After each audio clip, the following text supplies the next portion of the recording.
Hello, U.S. History B students. Today we'll be finishing up the Progressive Era. This is part 3 of the Progressive Era. We'll do that. We started off on Monday. Well, no, I guess it'd be Friday if I'm doing the timing correct. Anywho, we started off on that day and we were talking about Teddy Roosevelt and what he did. And with that said, it was on the precipice of the era of progressives. And what that means, we'll get into the nitty-gritty of that today. In terms of housekeeping, right, we'll also upload today, you'll see not just Progressive Era Part 3, but you'll also see the review module, which will cover both progressivism and it'll cover, what's the right way to say this, not just progressivism, but also cover Reconstruction. So we'll cover that review module. For those of you, like Ellie Payne, who said, wow, that was the most prepared I've ever been for a social science test. Hint, hint, hint, like keep with that review module and you will be prepared on Monday. Initially, I was just going to have the the upload yesterday on Tuesday and then the review module Thursday and the test on Monday. But I decided that we'll just sort of split the difference and do both today. And so you'll be ready then for the test on Monday. And then make sure you send the notes back in as well. Okay, so under progressivism, and I titled this, so you guys see in the notes, my dumb, corny, fun little titles I've mentioned, Empire Strikes Back or A New Birth of Freedom, using Lincoln's quote from Reconstruction. This quote is America's teenage years. This really was, and I don't know if I've mentioned the analogy before in our previous uploads, but when you really think about it, some of you have been on the basketball team, girl, guys, whatever, and some of you have seen a student who is lanky as all get out. Like, they are super lanky, super tall, string bean. They're a little awkward, a little clumsy. They go through a huge growth spurt over a summer or whatever, and now they're on the team. Because they have height, and they're long, and they can swat at things and sort of grab balls and all that. The problem with some of those players is they're lanky, but not super coordinated yet. They haven't grown into it. Their growth is outpacing their ability, if that makes sense. And the U.S. is in this spot post-Civil War, and in the progressive era, we talked about the good, the bad, the ugly. There's all these cool opportunities that are happening, but they're not very much fleshed out. They're not very thought out, and so there are unintended consequences. So I'm not saying that you as teenagers have problems, but as teenagers, your prefrontal cortex isn't as developed as those who are older. So sometimes your impulses, your decision-making ability is impaired. Ooh, shiny bright thing, must get it. All people have that because we're prone to impulses. But for those who are, progressives or otherwise, you'll see individuals, the right way to say this, who are having good intentions but then sort of fall on their face. Okay, so under progressivism, there is a total of 1, 2, 3, 4, 5. There's 5 things that you're going to write down here. And the first is progressivism was a movement that created the government agencies to fine, regulate, and shut down businesses and families suspected of wrongdoing. Okay, that's a weighty statement, but we want to make sure we're clear on this. Progressivism was a movement that created the government agencies to fine, regulate, and shut down businesses and families suspected of wrongdoing. Okay, that's heavy, and now we're used to having certain businesses like, oh, don't mess with the health inspector. The whole premise of Ratatouille more or less is based around the idea of inspectors and health regulators. Prior to the beginning of the 20th century, no developed country really had health inspectors. Like, it was minimal at best.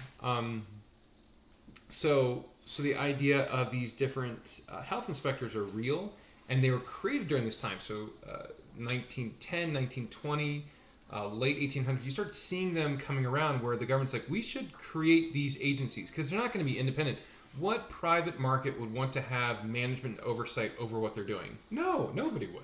The government's like, okay, we got to step in and be like a referee here, or else this game will turn into more of like a church ball situation. People are throwing elbows and punching people, and I hope that doesn't happen at your ward.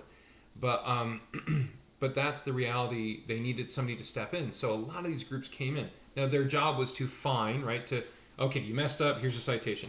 Regulate, okay, here are new rules that you need to follow, and if you don't, then you'll hear fines, and you got to pay attention to the rules. And they'll create new rules as they wish. And to shut down. They will shut down businesses, and I use the term their families. You think, families? Department of Child and Family Services, DCFS, really the advent came in the progressive era. The idea that the government needs to step in when parents are doing such a poor job, a negligent job, not just to have the parents face criminal charges, yeah, but then what happens with the families? We need to have some bureaucracy. That's part of what this is. The fourth unofficial branch of government is bureaucracy. And these agencies are part of that, and they will come and investigate. A DCFS person will come today to a family suspected of wrongdoing, abuse, negligence, malnutrition, whatever, and they will step in and they will potentially, when I say shut down a family, I think you know what I mean, but dealing a family with foster care, they'll split them up, and I mean that's the worst of it, right?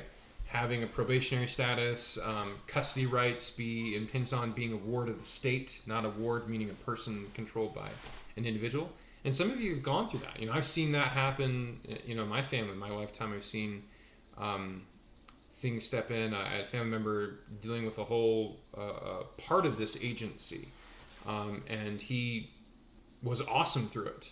But it was hard, seeing a lot of boys, particularly, taken as wards of the state and sort of a halfway home, if you will. And that's hard. That's all an advent, a creation. There were private groups, there were convents and stuff like that came into play, but this was created primarily in the progressive era. Okay, the second thing you're going to write down is one of the most important agencies created, we've talked about a lot of them, was, all right, so you can imagine, we've alluded to this for 5,000 points. The most impressive or important agency created during this period was, ding, ding, ding, ding, the FDA. The FDA, the Food and Drug Administration, was the FDA, the Food and Drug Administration. The FDA is tight in the U.S., man. You've got to make sure, especially with pharmaceuticals. Prior to this, if you ever see like old, Western movies, like, that's a snake oil salesman.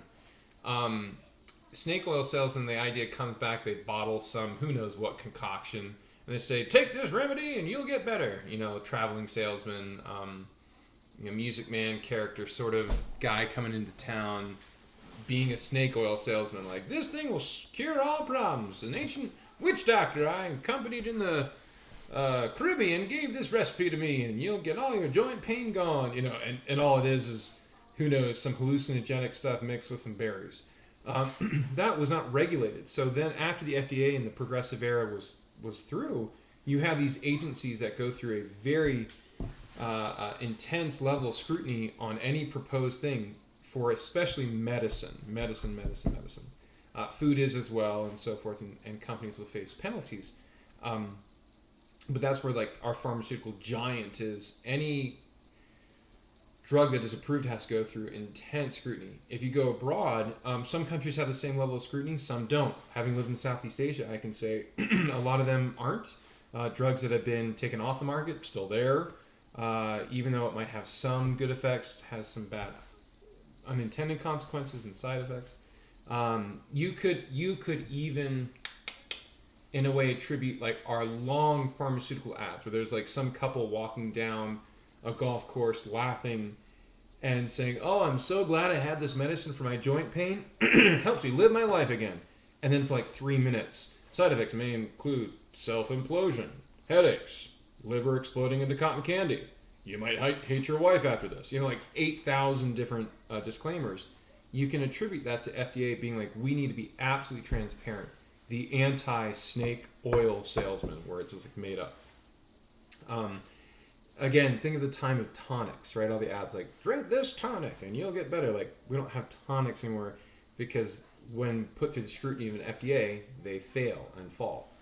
Okay, the third thing you'll write down here, and this is where it's sort of an interesting irony, the growth in the teenage years, if you will, of wanting to create businesses and jobs and so forth in a better standard of living, we've talked about. They had unintended consequences. mining accidents, child labor, not going to school. This is also the time where a lot of kids aren't going to school because parents don't force them to, and all those.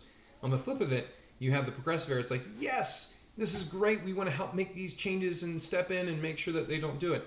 And some could say that they've overcorrected in this time where they wanted to become, you'll hear the term nanny state, like the government comes in and has too much of a play. And in a way, you could say the advent of a lot of the modern day Democratic Party was in this progressive era, was like coming in and stepping in. But think of the teenager mode too, where like sometimes you'll have the teenagers like, it doesn't matter, I'm just gonna go and do whatever. And you'll have the other teenager who's like, well, I don't think so. And it's like super strict too. Almost too strict. Meaning the progressive era, ironically, also had unintended consequences. That's why I call this teenage years. Okay, so let's see. The third thing is to pay for all of these new agencies. Remember, businesses don't want to willingly pay for them. You're not going to have somebody in the private market like, I'm going to create this new thing to oversee other people. Sure, people will pay that. No, they don't make a product that people consume. They're not making money. So to pay for all these new agencies, progressives helped pass, all right, what amendment was fundamentally changing for our tax system? I wish we were in class. If anybody actually knew this off the tip of their tongue, top of their head, I would, my goodness, I'd give them like all the rest of the airheads I have.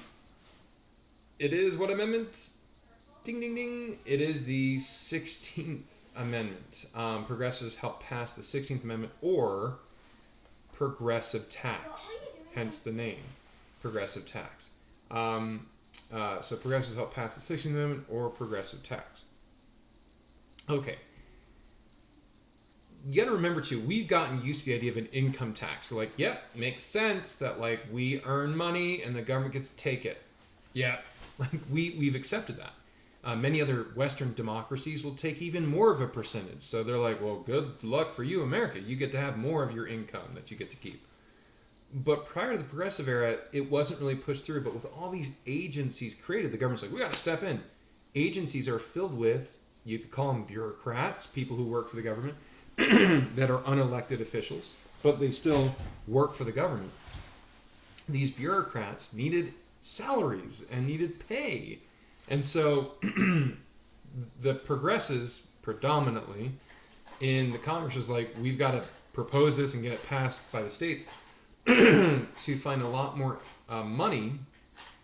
We got to get money to pay them. So how do we do it? Well, we got to have not just sales tax, or not just like a food tax or across the border tax. No, we got to have like a flat federal, because these are federal agencies, not state by state by state. Federal income tax. Okay, Lincoln, we alluded to it, he was a good politician during the Civil War. He also instituted really the first income tax, where money was just taken. If you earned money and it was reported by an employer and that needed to for the Internal Revenue Service, then you had to pay a payroll tax, but also employees had to pay the IRS, or at least at some point, an income tax.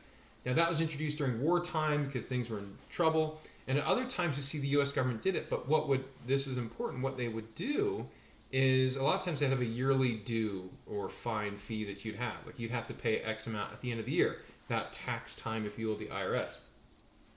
But a lot of things happen with the 16th Amendment. It's called the progressive tax, really for two reasons. One is that it was started by the progressives, but also it is a sliding tax scale. This is not a flat tax across the board, where in the LDS Church, a lot of us are used to, a 10% tithe, right, on your income. Like whatever you make, 10% of that, you give to the church. That was not a flat tax. This is different because it's done by progressives, and it's also a sliding scale. So the fourth thing you're going to write down is talking about what it does. Okay, so it does two things. One, the government can touch your money before you do, right? That's really what the 16th Amendment does. The government can touch your money before you do. Okay, and the fifth thing, or the second thing that this does, is the government can tax the rich more and the poor less, or none. Okay, so the government can tax the rich more, or the government can tax the rich more and tax the poor less or nothing at all, or none. Okay, so the government. This is important. Mentally, it's a different mindset that the expectation of a FICA or some type of income tax, federal income tax, is that they can touch it before you see it. So mentally, for some points, what does that change the mindset? You can make the argument, it's the same. Sometimes they had the Civil War a little bit after, where there's an income tax, but you had to pay at the end of the year. It's the same thing. You pay it after. Right. I know Hunter knew that. He and his legal expertise. But Hunter, and those of you who said it are right, that if you have to pay it at the end of the year, and you, think of it, if you are literally writing a check for a third of your income, and at this point for whatever, $33,000, I'm trying to think for even a high earner back then, the 1%er back then. If you're writing a check for $33,000 and you have to write that, that's going to hurt. And what that means is you're then going to vote accordingly in legislation and say, I'm not paying tax, no, we're not doing that. We're not going to vote for a legislator who's going to put more government agencies out, even if it's helping the people, because they have to bite that bullet. But if it's done without you even seeing the change really, you see your pay stub, but it's done every paycheck and usually not done every year, or at least one time a year. Well, what's $200 here? What's $300 there? And that stuff adds up. And it's an interesting mindset change where the government can touch your money before you do. And the final thing, you wrote down, is it also means that it's a progressive tax, sliding tax scale where the tax code is really in depth because of this. This changes the tax code crazy. You're talking about 16,000 pages of an IRS tax code, all the different exceptions. It's so difficult to understand because it's now sliding tax. If you're a single female who is living in a rural part of the country, you might get a couple more tax benefits there than if you're living in the city. And if you are married, that's going to drastically change things. And if you have any dependents, if you have any people living within and if you have anybody who live in a certain state with a certain tax benefit, all these exceptions and potential loopholes too, but exceptions galore. And that means that the government can tax the rich more. So put it in perspective, Bill Gates, has been at times one of the most wealthy individuals. He had at some of the peak of his income, almost 70% of his income was taxed. 70%. Now, that's what is good in a way because it's not like a socialist system that everybody's taxed way high at 60%. No. Most people who pay taxes are paying about a third of their income in taxes. The U.S. isn't as bad as, say, Sweden. Not that Sweden's bad. They've got really good standard of living. But in terms of taxes, or Germany or France. So about a third of the income. But it also means you have, because of a lot of these government exceptions, almost a third of the individuals in the U.S. don't have to pay a ton at all, really, in taxes every year. Because let's say that I'm a single dad, I have 4 kids, I'm living in an urban area, I earn less than $40,000 a year, whatever. If that's a horrible situation for me, that means through all those exceptions, I don't have to pay anything in taxes. So this is sort of a Robin Hood amendment, right? Where you take from the rich to feed the poor, but it's also controversial. All right, so then the unintended consequences. Man, okay, we already talked about the unintended consequences of hyper-capitalism. Doesn't matter, don't send them to school. And that's also compulsory state laws, DCFS, and federal laws, where you have to go to school now. Like truant officers, it's from this era. Where before you're I'm 8 years old, I'm working in the mines. Not anymore. If you're not there at school, the truant officer will come, remember the police station, and come and report your family, find your family, have you go there, penalties, all that stuff. To put the fear of God in you. We are to talk about those unintended consequences of people in mines dying and poor health conditions and sweatshops and Triangle Shirtwaist Factory fire and finger digits and sausage cans and all that. The unintended consequence of the progressive era, and if I have you in government next year, then I'll go more into this. You guys tell me, what are some of the unintended consequences of the progressive era? Where you have the 16th Amendment passed, and I won't test you on it, but 16th Amendment is passed, and the 17th Amendment has where senators are directly elected, so more democracy, which seems good maybe, but also that means states don't have clear representation as a model, because state legislatures don't actually choose the senators, people do, and they also choose the representatives. There's some unintended consequences there still to this day.